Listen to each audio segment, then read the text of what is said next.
लेकिन मोटू की सबसे फेवरेट चीज थी बनानास। किचन से अजीब आवाज आ रही है। ओ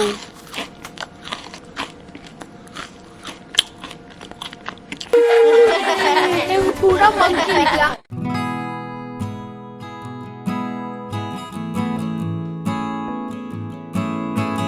और ये कहानी है दो बकरियों और कुछ बच्चों की, जिन्हें ये बात समझने में थोड़ा वक्त लगा। बकरा ईद की एक्साइटमेंट पूरे रहमत नगर में फैल चुकी थी।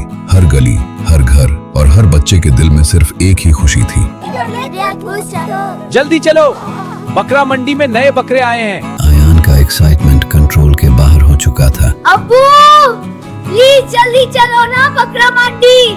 मैं इस बार सबसे फ्लफी और स्ट्रॉन्गेस्ट बकरा लूंगा और उसका नाम भी सुपर कूल होगा। अरे पहले सोफा तो बच जाने दो। सोफा बाद में, बकरा पहले। आयान के लिए बकरा सिर्फ एक्साइटमेंट था, लेकिन अब्बू उसे इस्लाम का एक बहुत ब्यूटीफुल लेसन सिखाना चाहते थे। कुर्बानी का जानवर सिर्फ जानवर नहीं हो, तो फिर वो अल्लाह की अमानत होता है बेटा। अमानत मतलब अल्लाह हमें ट्रस्ट करते हैं कि हम उनका ख्याल प्यार और रहम से रखें। हिबा ने अब्बू की बात का अपना ही फनी मीनिंग निकाल लिया। तो मतलब बकरा हमारा स्पेशल गेस्ट होगा? बिल्कुल। VIP guest? हाँ, उसके लिए रेड कारपेट भी बिछाएंगे और उसको स्पेशल रूम भी देंगे। हान और एसी भी लगा देते हैं और डेली बनानास खिलाएंगे। बकरा बोलेगा वाह क्या 5 स्टार होटल है। जैसे ही आयान और उसकी फैमिली बकरा मंडी में एंटर हुई, उनकी आंखें एक्साइटमेंट से चमक उठी। वाओ! इतने सारे बकरे। आयान देखो, वो वाला तो क्लाउड जैसा फ्लफी है। ध्यान से चलना, भीड़ बहुत है। अब्बू हम पूरी मार्केट देखेंगे ना? लगता है आज तुम घर ही नहीं जाना चाहते। मुझे तो यहीं शिफ्ट होना है। बकरा मंडी में सिर्फ शॉपिंग ही नहीं हो रही थी, यहाँ फुल कॉमेडी शो भी चल रहा था। अरे पकड़ो, मेरा बकरा भाग गया। ये तो रेसिंग बकरा है। आयान देखो, वो बकरा चिप्स खा रहा है। उसको भी स्नैक्स पसंद है। लेकिन फिर आयान की मुलाकात हुई मोटू से। लगता है मोटू को तुम पसंद आ गए।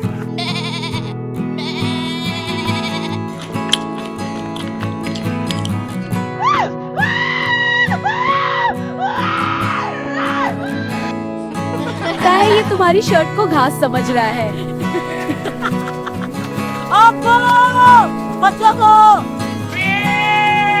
मोटू अकेला नहीं था, उसका एक बेस्ट फ्रेंड भी था, चीकू। इस फ्लफी हीरो का नाम मोटू है। बिल्कुल नाम जैसा ही है। बस उसी मोमेंट में आयान और हिबा को मोटू और चीकू से प्यार हो गया। और ये ब्राउन सा शाही बकरा कितना क्यूट है। उस रात रहमत नगर की गलियों में सिर्फ ईद की रोशनी नहीं, आयान और हिबा की खुशी भी चमक रही थी। आयान देखो, चिकू कितना क्यूट वॉक कर रहा है और मोटू बॉडीगार्ड लग रहा है। मुझे लगता है ये दोनों घर जाते ही पूरा घर उल्टा सीधा कर देंगे। नहीं अब्बू, ये बहुत शरीफ है। लेकिन घर आते ही मोटू और चीकू ने अपना असली टैलेंट दिखाना शुरू कर दिया।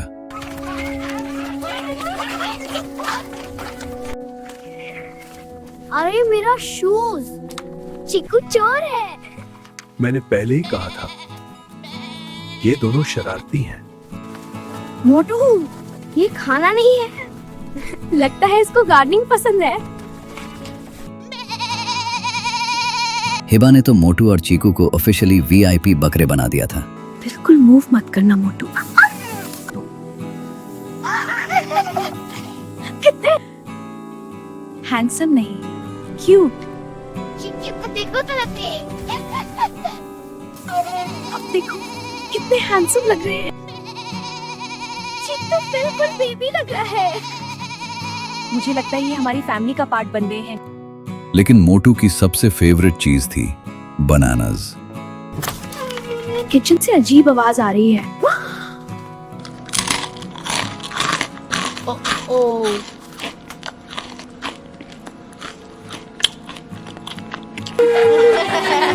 पूरा मंकी निकला। उस दिन अम्मी को फाइनली समझ आ गया कि मोटू नॉर्मल बकरा नहीं था। ये बकरा है या बना मशीन?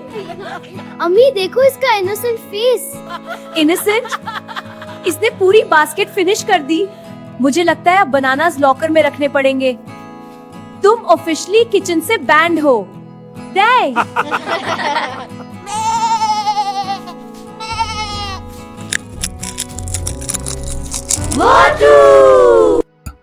लेकिन रहमत नगर में एक और बच्चा भी रहता था, फैजान, और उसकी शरारतें पूरे मोहल्ला में फेमस थीं। फिजान आ गया, अब जरूर कुछ करेगा। फैजान को बकरों को टीज करना बहुत फनी लगता था, लेकिन उससे ये नहीं पता था कि जानवर भी डर फील करते हैं। अरे यार, ये तो गेम है। लेकिन फिर फैजान ने कुछ ऐसा किया जिससे अयान को बहुत बुरा लगा। देखो इसका फेस। उस मोमेंट पर अयान को पहली बार रियलाइज हुआ कि जानवरों को प्रोटेक्ट करना भी काइंडनेस होती है। अरे भाई, इतना सीरियस क्यों हो रहे हो? क्योंकि ये भी फील करते हैं। बकरे भी फीलिंग्स रखते हैं क्या? फैजान अभी भी समझ नहीं पा रहा था कि उसकी छोटी सी शरारत किसी को कितना डरा सकती है। तभी वहां आए दादा अबू। उनकी आंखों में मोहब्बत थी और बातों में हिकमत। यहाँ क्या हो रहा है बच्चों? दादा अबू, फैजन मोटू और चिकू को डरा रहा था। देखिए ना, दोनों कितने डर गए हैं। डरना मत बेटा। उस रात दादा अबू ने बच्चों को इस्लाम का एक बहुत ब्यूटीफुल लेसन सिखाया। जानवर भी अल्लाह की मखलूक होते हैं बेटा। इस्लाम सिर्फ इंसानों से मोहब्बत करना नहीं सिखाता। इस्लाम हमें हर जानवर, हर परिंदे और अल्लाह की हर मखलूक से रेहाम करना सिखाता है। बिल्कुल सही। तो मोटू और चिकू भी स्पेशल हैं? बिल्कुल। इसलिए अब्बू कहते हैं कि कुर्बानी का जानवर अमानत होता है। दादा अबू की बातें धीरे धीरे बच्चों के दिल तक पहुंच रही थीं। बेटा, ये बोल नहीं सकते। लेकिन इन्हें दर्द होता है, इन्हें बुरा लगता है। जैसे तुम्हें भूख लगती है वैसे इन्हें भी लगती है। और चिकू, जो अल्लाह की मखलूक पर रहम करता है, अल्लाह उस पर रहम करता है। नबी मोहम्मद सल्लल्लाहु अलैहि वसल्लम जानवरों से बहुत मोहब्बत करते थे। उन्होंने हमें सिखाया कि हर जानवर के साथ रहम और काइंडनेस से पेश आना चाहिए। फिर दादा अबू ने एक और ब्यूटीफुल कहानी सुनाई। एक बार एक प्यासा कुत्ता डेजर्ट में पानी ढूंढ रहा था। एक इंसान ने उसकी तकलीफ देखा। उसने खुद प्यासा होने के बावजूद उस कुत्ते को पानी पिलाया। फिर अल्लाह उस इंसान से बहुत खुश हुआ। तो एनिमल्स की हेल्प करना भी गुड डीड होती है? बहुत बड़ी गुड डीड। दादा अबू ने बच्चों को बताया कि इस्लाम सिर्फ इंसानों ही नहीं, छोटे परिंदों तक से मोहब्बत सिखाता है। एक बार कुछ लोगों ने एक परिंदे के बच्चों को उससे अलग कर दिया, पर जब नबी सल्लल्लाहु अलैहि वसल्लम ने उस परिंदे को परेशान देखा, उन्होंने फौरन कहा, उसके बच्चों को उसके पास वापस रखो। दादा अबू की बातें फैजान के दिल तक पहुंच चुकी थी।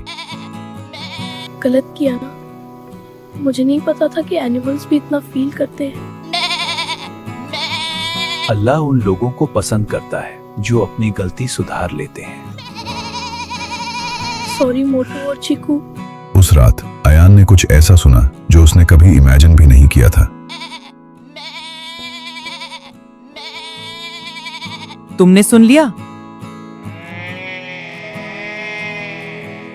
ये बातें कर रहे हैं?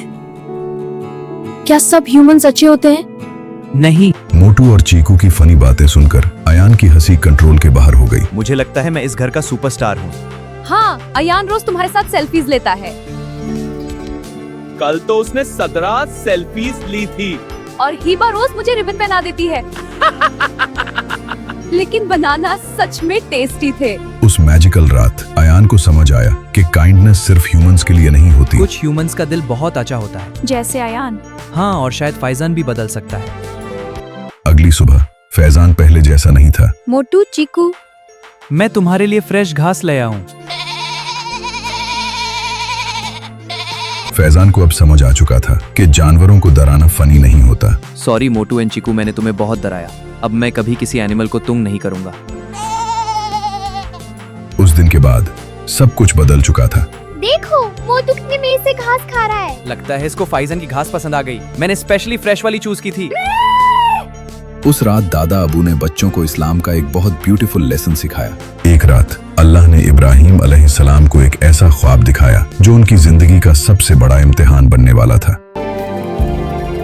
यह अल्लाह की तरफ से इशारा था। या अल्लाह, मुझे हिम्मत देना। सुबह होने तक इब्राहिम अलैहिस्सलाम का दिल अल्लाह की मोहब्बत और इम्तिहान दोनों से भरा हुआ था। अल्लाह का हर हुक्म हक होता है, चाहे कितना भी मुश्किल क्यों ना हो। इब्राहिम अलैहिस्सलाम ने आसमान की तरफ देखा और कहा, मुझे अपने रब पर पूरा भरोसा है। फिर इब्राहिम अलैहिस्सलाम ने अपने प्यारे बेटे इस्माइल अलैहिस्सलाम को सब सच बताया। बेटा इस्माइल, मैंने एक ख्वाब देखा है। इस्माइल अलैहिस्सलाम ने पूछा, कैसा ख्वाब अब्बा? इब्राहिम अलैहिस्सलाम ने कहा, अल्लाह ने मुझे एक इम्तिहान दिया है। अल्लाह चाहता है कि मैं अपनी सबसे प्यारी चीज कुर्बान करूं। लेकिन इस्माइल अलैहिस्सलाम के दिल में सिर्फ अल्लाह की मोहब्बत और यकीन था। इस्माइल अलैहिस्सलाम पूरी बात सुनकर कहा, अब्बा, अगर ये अल्लाह का हुक्म है तो आप मुझे सब्र करने वालों में पाएंगे। अल्लाह हमारे साथ है। फिर दोनों अल्लाह की रजा के लिए सफर पर निकल पड़े। इब्राहिम अलैहिस्सलाम ने कहा, बेटा तुम बहुत बहादुर हो, अल्लाह तुमसे राजी हो मेरे बेटे। ये सिर्फ एक कुर्बानी नहीं थी, ये अल्लाह पर पूरे यकीन, मोहब्बत और इताअत का सबसे ब्यूटीफुल एग्जाम्पल था। उन्होंने अल्लाह से दुआ की, या अल्लाह, हम सिर्फ तेरी रजा चाहते हैं। इस्माइल अलैहिस्सलाम ने कहा, अब्बा फिक्र न करें, अल्लाह हम दोनों को देख रहा है। और फिर अल्लाह ने अपनी रहमत नाजिल फरमाई। अल्लाह ने इस्माइल अलैहिस्सलाम की जगह एक दुम्बा भेज दिया। फिर इब्राहिम अलैहिस्सलाम ने अल्लाह का नाम पुकारा, अल्लाह ने हम पर अपनी रहमत फरमाई। उस दिन दुनिया ने सीखा कि अल्लाह पर यकीन और इताअत कभी जाया नहीं जाती, और वही सैक्रिफाइस आज तक कुर्बानी की सुन्नत में याद की जाती है। इब्राहिम अलैहिस्सलाम ने अल्लाह का शुक्र अदा करते हुए कहा, या अल्लाह, हम तेरा शुक्र अदा करते हैं, तू सबसे ज्यादा मेहरबान है। दादा अबू ने बच्चों के दिल को बदल दिया था। उस ईद सबके दिल भी एक दूसरे के करीब आ गए। बच्चों, कुर्बानी सिर्फ जानवर की नहीं होती, तो और किस चीज की होती है? कभी अपने गुस्से की, कभी ईगो की, और कभी अपने दर की भी होती है। अल्लाह को तुम्हारा दिल, नियत और इताअत पसंद है। अब मुझे कुर्बानी का असली मतलब समझ आ गया।